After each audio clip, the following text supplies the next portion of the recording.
One of the first mistakes that a person does when attempting to sell a home is to think that they're going to put it on the market and sell it themselves.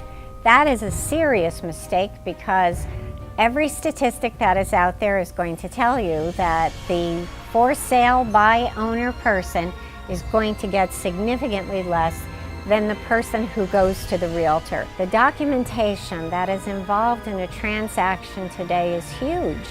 And one of the things that protects the buyer that they may not be aware of or even have access to in a for sale by owner is a seller's property disclosure. That property disclosure helps to educate the buyer on the basics and the fundamentals of that property. And this is what I do for my customers. I make sure that they don't get in trouble. It is very easy today on a 14-page contract to miss things. What about property disclosures? How does the buyer understand about that if no one tells them? What about appraisals to guarantee that the home you're buying isn't overpriced? This is how I assist my customers by, number one, educating the buyer. These are the things that they're entitled to.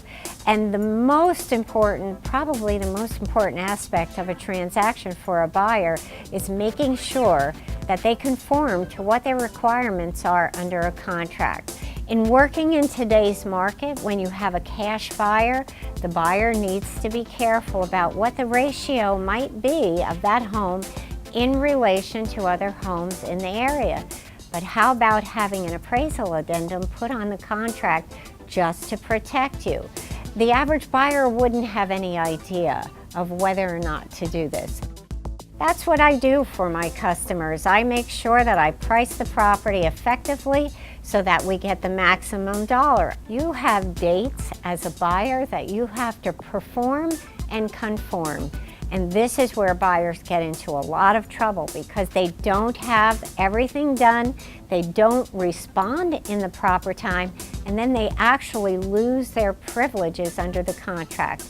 We make sure that we never have that happen with our customers. My assistant documents every single date that is a part of the contract, and we follow up with our customers, the listing agent, if there happens to be one, an attorney, a title company. All of these parts of the puzzle need to come together to have a successful transaction. A buyer should not be out there trying to do this on their own. It's too risky. It's a big deal.